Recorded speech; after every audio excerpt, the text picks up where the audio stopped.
Iran ने खुल्लम खुल्ला कह दिया है कि भाई हमारे साथ में रशिया और चाइना है। मुंह की खाने के बाद, चारों खाने चित्त हो जाने के बाद अमेरिका कहीं ना कहीं लिमिटेड तौर पर ऐसा हथियार का इस्तेमाल कर सकता है। केवल अमेरिका नहीं पिटा है यहाँ पर, ये तमाचा है उन यूरोपियन कंट्रीज को। भाई हमारे बस की नहीं है, हम नहीं खोल पा रहे हैं हॉर्मूज का रास्ता, वो कह रहे हैं ईरान सब मिलकर हम ईरान हॉर्मूज खोलते हैं। चूंकि लड़ाई एक ऐसे मोड़ पर आ खड़ी है जहां पर अब हम झुकेंगे नहीं। एक कमांडर के मर जाने से ये युद्ध नहीं रुकना चाहिए। आपकी स्ट्रेटजी क्या है, आपको पता है आपका दुश्मन कौन है। क्या नेटो को अब ये डर नहीं सता रहा कि जब खुलकर ऐलान हो चुका है कि ईरान के साथ रूस और चीन है, ज्वाइंट ऑपरेशन करके पूरे के पूरे जो है रशिया के बॉर्डर वाले इलाकों में वो तबाही मचाई जो कि वर्ल्ड मीडिया कभी दिखाई नहीं सकती आपको। नॉर्थ कोरिया ने ये बता दिया कि भैया हमें हल्के में मत लीजिएगा। उन्होंने 10 बैलिस्टिक मिसाइल दाग दी। और हमेशा जंग के मैदान में सिर्फ जो है वेपन्स इंपॉर्टेंट नहीं होते, उस देश का माइंड गेम, उस देश की स्ट्रेटेजी ऑफ वॉर, ये बहुत कुछ डिपेंड करती है। और मिडिल ईस्ट में छिड़ी जंग का आज 17वां दिन है। ईरान, इजराइल और यूएस के बीच में 3 देशों के इस युद्ध ने पूरी दुनिया भर हलचल पैदा कर दी है। ईरान ने हॉर्मुज पर पूरी तरह से कब्जा जमा रखा है। उसका साफ कहना है कि दुश्मनों के जहाजों को हम यहां से निकलने नहीं देंगे। इसी के बीच में ईरान का एक बड़ा बयान यहां पर सामने आया है। ईरान का कहना है कि रूस और चाइना ये दोनों हमारे रणनीतिक साझेदार हैं और यहां से हमको मिलिट्री की मदद जो है वो लगातार मिल रही है। रविंदर जी, ऐसे में एक बहुत बड़ा सवाल कि क्या अब ये कहना उचित रहेगा कि ये युद्ध ईरान, इजराइल और यूएस के बीच में रह गया है? ये विनीत, जिस दिन 28 तारीख को अमेरिका और इजराइल ने मिलकर ईरान के ऊपर, तेहरान के ऊपर हमला किया था, उससे महीनों पहले ही ये बात स्टैब्लिश हो चुकी थी कि ये युद्ध ईरान बनाम इजराइल और अमेरिका नहीं है, बल्कि ये ईरान, रूस, चीन बनाम अमेरिका और इजराइल का युद्ध है। अब ये एक स्ट्रेटजी के तहत ईरान की तरफ से ये आया हुआ बयान लगता है। आप देखिए कि पिछले दिनों ट्रंप ने और अमेरिका के जो सरकार के मंत्री हैं उनकी तरफ से, मीडिया की तरफ से बात आई थी कि भी रूस और चीन खुलकर ईरान की मदद कर रहे हैं, तभी उनको बहुत ज्यादा नुकसान पहुंच रहा है और इसीलिए वो इस युद्ध में सस्टेन कर रहे हैं। मैं बहुत जल्दी से छोटे छोटे पॉइंट्स बताता हूं जिनसे ये साबित हो चुका है कि आर्थिक, रणनीतिक और सामरिक तौर पर ईरान की मदद रूस और चीन कर रहे हैं और आर्थिक और रणनीतिक तौर पर ईरान चीन और रूस की मदद कर रहा है। पहला पॉइंट, जैसा आपने जिक्र किया, हॉर्मुज से सिर्फ और सिर्फ रूस के और चीन के जहाज तेल के या गैस के या कोई और भी सामान, क्योंकि सिर्फ तेल और गैस वहां से नहीं जाती है, बहुत और भी कई सारे सामान जाते हैं, बड़ी मात्रा में जाते हैं, इसलिए हम लोग इसको। दूसरी बात, कल और परसों ये कहे कि ये चीज निकलकर सामने आएगी, ईरान ने खुलकर कह दिया कि और भी देशों को हम अलाउ करेंगे, परमिशन देंगे, जैसा परमिशन देंगे अमेरिका देता है ना। ईरान ने कहा कि हम परमिशन देते हैं उन जहाजों को जिनका ट्रेड, जिनका व्यापार, जिनकी खरीदी बिक्री युआन में की गई है। युआन मतलब चीन की मुद्रा, यानी कि चीन की करेंसी। ये एक बड़ा बयान सामने आ गया, बहुत बड़ा बयान। दूसरी तरफ हम बात करते हैं कि रशिया और यूक्रेन का जब युद्ध चल रहा था तो उस दौरान शाहेद ड्रोन से मदद ईरान ने की थी। अब उसके एक्सचेंज में ईरान का ये कर्ज पुतिन को याद है और पुतिन ने ईरान को टेक्नोलॉजी दी क्लस्टर बम की। मैं जल्दी से संक्षेप में बता रहा हूं। क्लस्टर बम का मतलब ये एक ऐसी टेक्नोलॉजी जो एक बम जाता है और वो कई सारे बमों में बंट जाता है और फिर वो कंफ्यूज कर देता है पूरे तरीके से आपके रडार सिस्टम को, आपके डिफेंस सिस्टम को, और वो अपने तरीके से टारगेट करता है। तो रूस ने ये दिखाई दिया कि ये टेक्नोलॉजी तो रूस के पास है, वहां पर दिया। तीसरी बात मैं यहां पर आता हूं, परसों या कहें कि शुक्रवार के दिन चीन की तरफ से यह कहा गया कि भाई हम मानवीय मदद करने के लिए तैयार हैं और उन्होंने पैसा भी रिलीज कर दिया ईरान के लिए। ये हम भी जानते हैं, हम भी लगातार देख रहे हैं, हमारे व्यूअर्स भी देख रहे हैं विनीत, की इससे पहले जो भी युद्ध हुए, मानवीय मदद कब दी जाती है? जब संकट खत्म हो जाता है, उसके बाद फिर से उसको बनाने के लिए, संवारने के लिए, भाई जो भी नुकसान हुआ उसके लिए आप फिर एक नए दौर, जैसे गाजा के लिए इलेक्शन हो रहा था कि आप कि दोबारा से उसको बसाया जाए। लेकिन ये बड़ी गंभीर स्थिति यहां पर यह बन गई है कि अब जो ईरान ने खुल्लम खुल्ला कह दिया है कि भाई हमारे साथ में रशिया और चाइना है, इसका मतलब आप समझ लीजिए कि अब इस युद्ध का तत्कालिक, और जो कहा जा रहा था कि महीने, 4 सप्ताह, 3 सप्ताह, अब इसकी मियाद आप खत्म कर दीजिए, क्योंकि उसके पीछे एक ऐसे भरोसेमंद साथी, जैसा कि आपने कहा कि पुतिन कभी कर्ज नहीं भूलते हैं, पुतिन कभी मदद करना नहीं भूलते हैं, और उन्होंने ये साबित किया इस समय ईरान के साथ में कि भाई देखो, अब पहले तो हम तुमको सैटेलाइट से, इंटेलिजेंस से मदद कर रहे थे। लेकिन अब जो है ये चूंकि लड़ाई एक ऐसे मोड़ पर आ खड़ी है जहां पर अब हम झुकेंगे नहीं। ये मैं कह रहा हूं ना कि ये कहलवाया गया है ईरान से। हाँ। ईरान से ये कहलवाया गया है कि भाई हमें कमजोर समझने की भूल मत करो, क्योंकि देखिए विनीत, अभी ऐसी भी खबरें आ रही हैं कि अब मुंह की खाने के बाद, चारों खाने चित्त हो जाने के बाद, अमेरिका कहीं ना कहीं लिमिटेड तौर पर ऐसा हथियार का इस्तेमाल कर सकता है जिसमें परमाणु बम भी लिमिटेड तौर पर, छोटे बम को भी हम कह सकते हैं लिमिटेड तौर पर, वो परहेज और गुरेज नहीं करेंगे, ऐसी उनकी स्थिति आ चुकी है।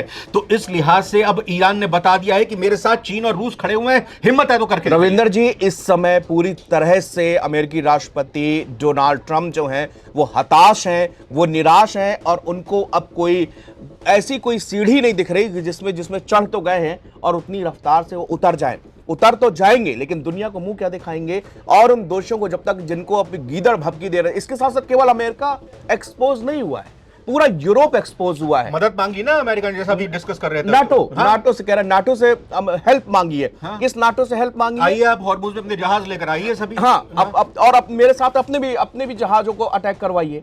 आपके जहाजों पर आपके तो जिनका बड़ा बड़ा नाम था वो अब कहां है? मतलब अमेरिका ने कर लिया ना कि भाई हमारे बस की नहीं है, हम नहीं खोल पा रहे हैं हॉर्मुज का रास्ता। ईरान सब मिलकर ईरान की स्ट्रेटेजी यही कहते हैं कि हमेशा जंग के मैदान में सिर्फ जो है वेपन्स इंपॉर्टेंट नहीं होते, उस देश का माइंड गेम, उस देश की स्ट्रेटेजी ऑफ वॉर, ये बहुत कुछ डिपेंड करती है। और यही कारण था कि तालिबान को 20 साल तक अमेरिकी सैनिक, उस समय भी उनके पास में सारे हथियार थे, लेकिन मार नहीं पाए आप। और ईरान ग्राउंड भी हो गया ईरान, मैंने इस पे बहुत सारे लोगों से बातचीत की, उन्होंने कहा कि आप ईरान की स्ट्रेटेजी देखिए कितना क्लियर है। वो लोग, उनको कहना है कि आप ऊपर वाले अधिकारी अगर आपका शहीद होता है तो आपको रुकना नहीं है। बहुत साफ स्ट्रेटेजी है ईरान की। कि मैंने ये सवाल किया था मेजर जीडी बख्शी सर से, मैंने कहा कि दुनिया में पहला युद्ध में ऐसा देख रहा हूं कि जहां पर राजा मार दिया गया हो लेकिन युद्ध वैसे ही चल रहा है। तो उन्होंने कहा था वेरी गुड क्वेश्चन, मैं बताता हूं ऐसा क्यों है। इन्होंने जब भी इनकी IRGC की ब्रीफिंग होती है तब भी इनके कुछ पेपर्स बनते हैं, और पेपर्स जो है सीनियर जूनियर्स लगा के सीनियर तक सब पे जाते हैं। वो उनका मकसद ये होता है कि एक कमांडर के मर जाने से ये युद्ध नहीं रुकना चाहिए। आपकी स्ट्रेटेजी क्या है, आपको पता है आपका दुश्मन कौन है और दुश्मन पे वार कैसे करना, और वही किया उन्होंने। अब क्या है, अब आपने जो पूरा ये ईरान का युद्ध था अब आ गया है स्ट्रेट ऑफ हॉर्मुज पर। पूरा का पूरा ये उस 37 किलोमीटर चौड़े और लगभग 167 किलोमीटर लंबे उस टुकड़े पर आ गया जिस पर पूरी दुनिया की नब्ज है। अगर उस पर पैर रख दिया है तो ये समझ ली पूरी दुनिया तड़फड़ा रही है। और इसीलिए मैं कह रहा हूं कि ईरान ने जो ये बयान दिया है, यानी कि अब ये कहा जा रहा है कि एक मैसिव अटैक और एक फाइनल असॉल्ट करने की अमेरिका की रणनीति है उस हॉर्मुज स्ट्रेट पर, और इसीलिए ईरान की तरफ से ये बता दिया गया लगता है। क्योंकि आप समझिए, मैं एग्जांपल लेता हूं, जब हमारा करगिल के ऊपर जब पाकिस्तान चढ़कर बैठ गया था और फिर हमारी सेना ने शौर्य तरीके के साथ ये ऑपरेशन विजय में विजय पाई थी।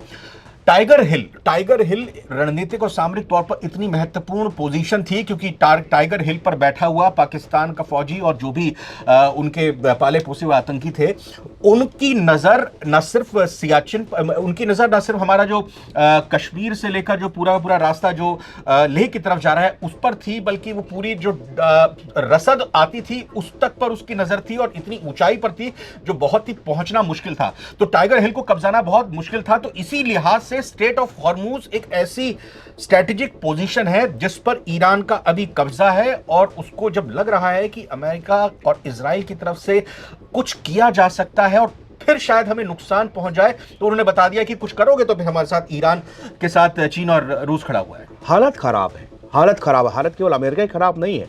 हाँ, ये मैसेज दे दिया ईरान ने उन सभी शक्तियों को जो सो कॉल्ड पूरे वर्ल्ड पर एक छत्र राज करना चाहती हैं। तो ईरान का भी तो नुकसान भरपूर ईरान का भी नुकसान उसका सुनिए, नुकसान तो उनको उसका इतना हुआ है कि जिसकी कोई कल्पना नहीं की जा सकती है। उनके जो मेन इस्फहान शहर हैं वो सब जो है वो तबाह हुए हैं। ऐसा बिल्कुल नहीं हम लोग कह रहे हैं कि वहां पर बिल्कुल सब एवरीथिंग इज वेल, लेकिन जो जवाब मिलना चाहिए था, जो जवाब देना चाहिए था, केवल अमेरिका नहीं पिटा यहाँ पर। ये तमाचा है उन यूरोपियन कंट्रीज को, उन ब्रिटेन को, उसको, कि ताकि वो लोग हमेशा देशों को तोड़ना, हमेशा देशों पर, दूसरे के देशों के संसाधनों पर कब्जा करना, उनको अपहरण करना, ये तो खुली डकैती है। ये एपेस्टीन फाइल नहीं आती ये एप्स्टीन फाइल्स नहीं ओपन होती तो क्या इनके कोई चेहरे देख पाते? 20वीं शताब्दी में ये इंग्लैंड ही था, ग्रेट ब्रिटेन ही था जो एक तरह से कहीं औपनिवेशिकवाद के तौर पर भारत को भी उसने गुलाम बनाया। उसके बाद फिर दूसरे विश्व युद्ध के बाद जब वो कमजोर पड़ गया तो फिर यही चीज, यही बुरी आदत अमेरिका ने अपने हाथ में लगा ली। लेकिन मैं आपसे जानना चाहूंगा सवाल, सर एक सेकंड, ब्रिटेन क्यों नहीं आया, नाटो क्यों नहीं आ रहे? ये सब आए हैं, ये इनकी स्ट्रेटजी देखिए। हम हमेशा ये कहते हैं कि एक जो गेम है ये सामने जैसा दिखता है दरअसल वैसा हम लोग अभी इसको सिर्फ फ्रंट से देख रहे हैं कि ईरान का और इसका युद्ध हो रहा है, रशिया इस पर मदद कर रहा है, नाटो इधर उलझा हुआ है पूरी तरह से यूक्रेन में। आपने अभी वही तो आपसे सवाल करना चाह रहा हूं, वही तो एक सवाल है कि भाई क्या नाटो को अब ये डर नहीं सता रहा कि जब खुलकर ऐलान हो चुका है कि ईरान के साथ रूस और चीन है, आज की तारीख में अमेरिका को बैकफुट करने के बाद फिर कल रूस खुलकर अभी यूक्रेन के खिलाफ लड़ रहा है, तो फिर वो इन चीन और ईरान की मदद से वो ऐसी तैसी कर देगा यूरोप की भी। तो फिर नाटो सेनाएं और ब्रिटेन यहां पर क्यों नहीं आ रहे हैं? वो उनके हालात 2022 के बाद में ना, अभी पुतिन का एक वायरल हो रहा है क्लिप, मैं आपको बताऊं, अभी मैं उसको AI का तो नहीं है? ना ओरिजिनल 6 उंगली 5 उंगली तो नहीं है वो वैसे वाले कुछ नहीं। उनका एक पुराना, उन्होंने कहा उसमें बोल रहे हैं कि जिस तरह यूरोपियन देशों की जो कमजोर लीडरशिप का फायदा उठा के और यूएस ने उनको जो है जाके वॉर में ढकेल दिया और रसिया को पूरे यूरोप का दुश्मन आप बना दिया आज की तारीख में। हमने हजारों करोड़ अरबों करोड़ रुपए का नुकसान रशिया ने झेला, हजारों जाने रशिया यूक्रेन में गई, और उसका जिम्मेदार कौन है? उसका जिम्मेदार अमेरिका और ब्रिटेन है। इन दोनों की MI6, इन दोनों की एजेंसियों ने ज्वाइंट ऑपरेशन करके पूरे के पूरे जो है रशिया के बॉर्डर वाले इलाकों में वो तबाही मचाई जो कि वर्ल्ड मीडिया कभी दिखाई नहीं सकती आपको। ऐसा नहीं था ये सब। अब क्या वहां पर कौन सा ब्रिटेन की सेना लड़ रही है? आप बताइए, यूक्रेन में कहां लड़ रही है, कैसे लड़ रहा है? इसको सारी के सारे वेपन्स हो, सारी के ड्रोन, रसद सामग्री, और सबसे जरूरी इंटेलिजेंस। अरे वो 2 दिन लगा दिए बेन गुरियन जो द्वीप है, अमेरिका ने, ट्रम्प ने कहा परमिशन दे दीजिए भैया, हम यहाँ से अपने उड़ा लेंगे। ये आपके मालदीव के पास है, मालदीव से खरीदा था, हिंद महासागर के नीचे है। तो 2 दिन बाद कीर स्टारमर कहते हैं कि हाँ भाई आप ले लीजिए, चलिए इस्तेमाल कर लीजिए हवाई पट्टी का। जब हमला हो चुका था, अब ट्रम्प तो ट्रम्प है, अब उनको बाद ये नागवार गुजरी, उनकी शान के खिलाफ थी, उनकी मूछें से नीचे हो गई थी, तो उन्होंने कहा अपनी मूछें ऊंचे करते हुए कि मुझे तुम्हारी जरूरत नहीं है। आप याद रहिए, इससे पहले भी अमेरिका के राष्ट्रपति ट्रम्प की तरफ से कहा गया था कि जितनी भी जंग और लड़ाई होती है तो ये तो अपने थोड़े बहुत सैनिक भेजते हैं और पीछे मोर्चे पर रहते हैं, असली लड़ाई तो हमारे अमेरिका के सैनिक लड़ते हैं। सेकेंड वर्ल्ड वॉर आपके सामने प्रत्यक्ष उदाहरण देख लीजिए, आप इंटरनेट पर डालिए, सेकेंड वर्ल्ड वॉर में कितने ब्रिटेन सैनिक शहीद हुए और कितने हिंदुस्तानी शहीद हुए, देखिए इनके ऑपरेशंस देखिए। हिस्ट्री में तो अब फिर अगर अब ट्रम्प को तो सिर्फ अपने हिस्ट्री की अगर बात करें तो अपना ये ब्रिटेन का प्रॉक्सी है सर, ये प्रॉक्सी है। और इससे पहले जब वो 17 से 21 के दौरान बने थे तब वो वाला कार्यकाल दिखाई देता है हमको। सर ये प्रॉक्सी है। अमेरिका हमेशा से ब्रिटेन का प्रॉक्सी बनता रहा है, इस जंग में भी बना, और उसकी जो दुर्गति इस समय हुई है तभी वो कह रहे हैं ना, नाटो को धमकी दे रहे हैं कि हमने क्या हो जाएगा अब जो कर ईरान ने ये स्टैंड रख दिया है कि भाई मेरे साथ रूस और चीन खड़े हुए हैं, क्या आपको लगता है कि अमेरिका और आक्रामक होगा? अमेरिका के साथ बाकी देश जो उसके सहयोगी हैं नेटो, क्योंकि नेटो क्यों बना था? नेटो इसलिए बना था ना कि जो नेटो के सदस्य देश हैं, यानी कि यूरोप के जो देश हैं जिसमें टर्की भी इंक्लूड होता है, अमेरिका भी इंक्लूड होता है, नेटो के देशों पर अगर कोई देश हमला करता है तो आर्टिकल 5 के तहत सभी देशों पर हमला माना जाएगा और उस सब पर आक्रमण करेंगे। लेकिन अगर नाटो किसी पर हमला करता है तो नहीं, वो तो कर सकते हैं, क्यों नहीं कर सकते? मतलब फिर वही ताकत है, और यही किया आपने 1991 यूएसएसआर। ठीक है ना, तो अब आप नहीं बात तो सर चिट भी पट भी, मतलब नाटो बना क्यों? यही तो चाहते हैं ये लोग, ये पश्चिमी देश अमेरिका यही तो ये चाहते हैं कि कोई हमारे रहते हुए आगे कैसे बढ़ रहा है, कोई हमारे रहते हुए हमारी जी हुजूरी क्यों नहीं कर रहा है, जिस चीज को हम कर रहे हैं वो क्यों नहीं मान रहा है। एग्जैक्टली सर, ये पावर, ये पूरा जो वॉर है, ये पूरा सर, ये ऑयल और पावर, मिडिल ईस्ट में एक अपनी हुकूमत जमाना, इसके बाद साउथ एशिया में आना, यहाँ पर अलग अलग तरीके से इनके रडार में केवल ईरान नहीं है, इनके रडार। अभी देखिए क्यूबा को बोल रहे हैं, अजीब कल ही बयान दे दिया कि क्यूबा नेक्स्ट टारगेट है। हाँ, फ्रेंडली हो सकता है कि वो सरेंडर कर दे तो कोई जंग नहीं, लेकिन मुझे लगता है कि ये फ्रेंडली नहीं होगा। मतलब आप एक जगह पिट रहे हो, आपकी एक जगह बुरी दुर्गत हुई है, उसके बावजूद आपकी निगाहें क्यूबा पे है। सर हिंदुस्तान, चाइना, रशिया जो कि पॉपुलेशन से भी धनी है, अपने क्षेत्रफल से भी धनी है, और हमारी जो अपनी सबसे बड़ी ताकत है लोकतंत्र, उसमें हम लोग बहुत मजबूत एक किले की तरह बिल्कुल भारत हिंदुस्तान खड़ा रहता है। ये इन ताकतों के अगले मिशन ये सब भी है, इन्होंने कहीं कसर नहीं छोड़ रखी। चाइना ताइवान भयंकर जंग, south Korea, north Korea 10 ballistic missile डाल दी ना। हाँ। ये इधर नॉर्थ कोरिया ने 10 बैलिस्टिक मिसाइल लगा दी जापान के और अपने बॉर्डर के समुद्र पर। चूंकि उकसाने वाली कार्रवाई तो थी, साउथ कोरिया और अमेरिका मिलकर वहां पर एक अपनी मिलिट्री एक्सरसाइज कर रहे थे, और फिर नॉर्थ कोरिया ने ये बता दिया कि भैया हमें हल्के में मत लीजिएगा। उन्होंने 10 बैलिस्टिक मिसाइल दाग दी और फिर रविंदर हड़कंप मचा दिया रविंद्र सर, साउथ कोरिया में और आप अमेरिका तक में। टाइमलाइन देखिए, अपना डिफेंस सिस्टम वहां से उखाड़ लेकर आ गया, जिसने ये कहा था कि मैं साउथ कोरिया की रक्षा करूंगा। हाँ यार, जैसा होता है ना कि जमीन खिसक गई, क्या वो एक कहावत है ना कि एकदम से जमीन खिसक गई, जमीन खिसक गया ना, उनके सर से पूरा का पूरा जो सिस्टम है, डिफेंस सिस्टम थर्ड, वो खिसका के इधर लेकर आ गए हैं। सर आप टाइमलाइन, भरोसा करेंगे आप रविंद्र सर, आप टाइमलाइन देखिए, आप टाइमलाइन देखिए, आपको चीजें इनकी आपको जो गंदी मानसिकता है वो आपको दिखेगी। सबसे पहले नंबर 1, इनको पता था कि मिडिल ईस्ट में वॉर छिड़ेगा तो पूरा तेल और एनर्जी की सप्लाई पूरी दुनिया में बाधित होगी। CIA ने कहा कि सर सबसे पहला ऑपरेशन हम करते हैं वेनेजुएला में, इसको कब्जा करते हैं। टाइमलाइन देखिए आप, सबसे पहले वेनेजुएला में कब्जा करके तेल के भंडारों को, 150 साल का रिजर्व है सर अमेरिका के पास में ऑयल का, उसको कोई फर्क नहीं पड़ रहा। वो तो अपना इस्तेमाल ही नहीं करता है, वो तो अपना एक्सप्लोर ही नहीं करता है। उसकी नजर पहले दुनिया भर के, अब मतलब एक चीज होती है ना कि आपके बैंक अकाउंट में जो पैसा है उसको आप रखे दे रहे हो, और आप इधर उधर से जो उगाही कर रहे हो, जो लूट खसोट कर रहे हो, आप वो कमाई कर रहे हो और फिर उसके बाद खर्चा कर रहे हो, अपना खर्चा कर रहे हो। फिर उसके बाद जब पूरी दुनिया की कमाई जब खत्म हो जाएगी, पैसा खत्म हो जाएगा, मतलब तेल खत्म हो जाएगा, तब आप अपनी गुल्लक में से, अपने बैंक अकाउंट से तेल निकाल सर।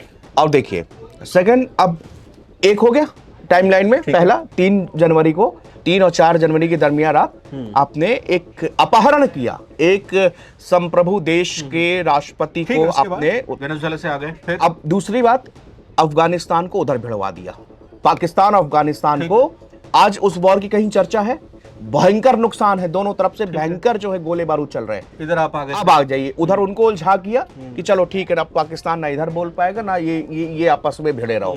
अब आ जाइए, हम बिल्कुल पेट समय है, रिपोर्ट आई मोसाद और इनकी ज्वाइंट कि भैया अब ये जो समय है सबसे बढ़िया समय है, उधर वो भिड़े हुए हैं, उधर आपके पास में तेल का भंडारण पूरा है, आपको दिक्कत नहीं, दुनिया को आप बेचोगे, आपकी इकोनॉमी में फर्क नहीं आएगा। अमेरिका के खुद एक तो ये बड़बोले बहुत है, जीवन सत्य भी बोलते हैं कभी कभी ट्रम्प, एक उन्होंने निकल जाता है, उन्होंने अभी बोला कि अमेरिका को इस जंग से बहुत फायदा है। लिटरली में उनको इस जंग से बहुत फायदा होगा, क्योंकि जो तेल का खेल है वो पूरा वो अमेरिका सेंट्रिक हो जाएगा। अगर आप स्टेट ऑफ हॉर्मुज और बंद रहा तो ये आप देखिएगा अमेरिका को इससे बहुत 4 गुना 5 गुना तेल से फायदा होगा, क्योंकि वेनेजुएला का पूरे तेल के लिए रिफाइनरी बनने लगी वहां पर काम। उन्होंने कह दिया है ना, भारत समय पहले तो भारत को परमिशन दी 1 महीने की, फिर उसके बाद भारत को अलाउ करने के बाद उन्होंने बाकी देशों से भी कहा कि भैया तेल लेना है तो चले जाइए। नाटो क्या कह रहे हैं? कह रहे हैं किसके पास भेज रहे हो भैया, वो तो खुराना बैठा है, आओ भाई। 3 साल से रगड़ रहा है ना उसको, मना कर दिया यूरोप के देशों को, रूस ने मना कर दिया। अरे सर 3 साल से आप जिस देश के अंदर उसको क्या आपको प्रॉब्लम क्या है रशिया से? मुझे सर एक बात बताइए, मुझे कोई ये समझाए कि रशिया से अमेरिका को क्या प्रॉब्लम हो सकती है, ब्रिटेन को क्या प्रॉब्लम हो सकती है इनकी को लेकर, मतलब तेल बेचने को लेकर? नहीं, ओवरऑल कि इनको क्यों रशिया को टारगेट करते रहते हैं हमेशा? भाई एक कहते हैं ना कि एक म्यान में 2 तलवार नहीं रह सकती। तो एक म्यान है और उसमें 2 तलवारें, एक तो रूस और अब चीन को जोड़कर आप उन दोनों की मिली-जुली एक तलवार मान लीजिए, और उधर अमेरिका और मतलब म्यान भी आपकी और वो एक तलवार भी आपकी। हाँ, तो क्यों नहीं करेंगे भाई? अब वो इस सपने से बाहर नहीं आ पा रहे तो कि भाई हम पहले राज किया करते थे और आज की तारीख में रूस, उनको लगा कि कमजोर हो गया, लेकिन उनको ये अंदाजा नहीं लगा कि रूस और चीन के बीच में धीरे धीरे उनकी नीतियों की वजह से, अमेरिका की नीतियों की वजह से वो नजदीक आ गए, करीब आ गए, और ये एक ऐसा गठजोड़ बन गया, गठबंधन बन गया, जो पूरे अमेरिका, नेटो, इंग्लैंड और अमेरिका पर, इजराइल पर भारी पड़ता हुआ दिखाई दे रहा है। तो यही इसका रीजन था। अब इन्होंने अब तक जान लिया कि हमारी इकोनॉमी को दिक्कत नहीं होगी। ये जंग में तुम्हारा टारगेट खामनेई थे, 28 तारीख को अपने टारगेट को अचीव कर लिया था। उसके बाद अब क्या है, इनका टारगेट खामनेई थे ही नहीं, इनका टारगेट न्यूक्लियर था ही नहीं, इनका टारगेट है केवल और केवल ईरान पर अपनी सत्ता बैठाना, ताकि उसके रिसोर्सेज का। जो एक बात बोली ना पहले, मैं थोड़ा सा उससे इत्तेफाक बिल्कुल सम्मान के साथ मैं कहना चाहूंगा, नहीं लगता जैसे आपने कहा कि अमेरिका ये चाह रहा है कि स्टेट ऑफ हॉर्मुज बड़े वक्त तक, लंबे समय तक ब्लॉक रहे, जिससे अमेरिका चाहता नहीं है। अमेरिका का नहीं सर, मेरी बात को मैं शायद कह नहीं पाया सही से। मैं ये नहीं कह रहा हूं कि वो ऐसा करना चाहता है। वो नहीं चाहता कि ये अगर हॉर्मुज वाले में अगर अमेरिका का पूरा होल्ड हो जाएगा तो ये वॉर खत्म हो जाएगा। ईरान के पास भी कोई ऑप्शन नहीं बचेगा इस समय। ईरान के लिए सबसे आपने कहा कि हॉर्मुज अगर लंबे वक्त तक ब्लॉक रहता है तो अमेरिका को फायदा होगा। तेल से कहां से जाएगा तेल, और जो वर्ल्ड में कहां जाए, और कहां, और किसके पास में? जो उसके मूछे को ताव जो गिर रहा है, जो उसकी छीछा लेतर हो रही है, जो उसकी बेइज्जती हो रही है कि भाई अमेरिका जैसा शक्तिशाली सर्वशक्तिमान देश पूरी दुनिया ने देख लिया है, नहीं कंट्रोल में कर पा रहा है, तो क्या वो उनको नहीं होगा, उनकी इज्जत और साख का सवाल नहीं होगा? पूरी दुनिया ने देख लिया है। और अब ये कोई छुपा नहीं है कि इनकी क्या दुर्गत है। नाटो से मदद मांगनी पड़ रही है। ईरान ने तो नहीं कहा किसी से। एक छोटा सा, हो सकता है आप इससे ना इत्तेफाकी रखें, लेकिन एक छोटा सा पॉजिटिव साइन मुझे इस लिहाज से दिखाई दिया, जहां से हमने चर्चा शुरू की थी, वो यही कि ईरान की तरफ से अगर ये बात आई है निकलकर, तो ईरान ने खुलकर ये बता दिया है कि भाई ये दो देश हमारे साथ हैं। और एक तरह से कहें और माने कि उन्होंने सीधे तौर पर यह नहीं कहा कि बातचीत का रास्ता अब आप ओपन कर दिए। यानी कि मुझे ऐसा लगता है, आप देखिए कि 2 दिन पहले यूनाइटेड नेशन सिक्योरिटी काउंसिल की मीटिंग हुई थी, उसमें अमेरिका ने कहा था कि ईरान पर फिर से सैंक्शन लगने चाहिए। वीटो पावर का इस्तेमाल करते हुए चाइना और रशिया ने कहा कि नहीं, बातचीत की मेज पर आइए, बैठिए। तो ये डेवलपमेंट जो हो रहा है ना, कहीं ये ऐसा प्रतीत हो रहा है कि भाई अब अमेरिका की वैसी स्थिति हो गई कि उसको लग रहा है कि भैया बातचीत करनी ही पड़ेगी। ईरान वैसे ही 3 शर्त रख चुका है। ईरान ने भी कह दिया मेरे साथ यहां पर ये है, वो ऐसी यूएनएससी में। यानी कि मुझे लग रहा है कि कहीं ना कहीं पॉजिटिव एक आशा की किरण इस मायने में दिख रही है कि भाई दुनिया में शांति की जरूरत है और इस युद्ध को जल्दी से जल्दी खत्म होना चाहिए। तो कहीं ना कहीं एक बातचीत का रास्ता खुलता हुआ दिखाई दे रहा है। पहली शब्द, पहली लाइन, पहले दिन से कह रहे हैं कि युद्ध कभी भी किसी चीज का हल नहीं है। युद्ध से सिर्फ आम आदमी इससे जाने जाती है, महंगाई बढ़ती है, देशों की जो आर्थिक रफ्तार है वो थमती है। ये सब तो हो गई पॉलिटिकल बातें, ये सब तो हो गई जो मीटिंग्स में की जाती हैं, वो बातें हो गई। सच्चाई ये है कि इस युद्ध में हाल फिलहाल जब तक कि कोई एक पक्ष नहीं झुकेगा, ये युद्ध नहीं रुकेगा। अमेरिका को झुकना नहीं है। ईरान इधर बहुत तेजी के साथ में वॉर में आगे बढ़ता चला जा रहा है। उसने अभी कोई ऐसा साइन नहीं दिया। उसने कहा है कि डिप्लोमेटिक तरीके से बातचीत करनी है, करो, लेकिन बात मेरी शर्तों पर होगी। वो कह रहे हैं बात मेरी शर्तों पर हो गई। खामनेई की, जूनियर खामनेई जो सत्ता में बैठे, उनकी क्या शर्तें हैं ये दुनिया को पता है। वो कह रहे हैं कि मिडिल ईस्ट से सारे बेसिस खत्म करो। ऐसा हो सकता है? मुझे लगता है कि हमारे आपके जीवन में ऐसा कभी देखने को मिले। इससे भी बड़ी बात उन्होंने कहा है कि खून का बदला खून। हाँ। आपने हमारे सुप्रीम लीडर को मारा है, तो नेतन्याहू को हम जब तक खत्म नहीं करेंगे तब तक हमारा। ट्रम्प का भी नाम है उसमें खामनेई उनका भी कह रहे हैं। हाँ, तो वो तो चलिए एक, लेकिन जो 3-4 शर्तें हैं मुस्तफा की, देखिए आप, उसने साफ उसमें से कोई भी शर्त मानने योग्य है ही नहीं। तो मतलब बीच का रास्ता मुझे अभी नहीं लग रहा। ये इशारा दे दिया गया है ईरान की ओर से सीधा कि अब ये युद्ध केवल जो है ईरान, अमेरिका, इजराइल का नहीं है, ये Iran, Russia, China, America, Israel सबका है। अब आओ, मिलो, जंग करते हैं, और जंग चल रही है। ठीक है, इस पॉइंट के साथ फिलहाल आप कमेंट पे अपनी भी राय रखिएगा। ये चर्चा आपको कैसी लगी? किन पॉइंट से आप नाइत्तेफाकी रखते हैं? कौन सी बात आपको बेहतर लगी? कौन सा एनालिसिस सही लगा? कहाँ हमारी कमी रही? बताएंगे तो उसको पढ़कर अगली बार और बेहतर तरीके से आपके सामने वीडियो पेश करेंगे। फिलहाल विनीत और मेरे को इजाजत दीजिए। नमस्कार, शुक्रिया।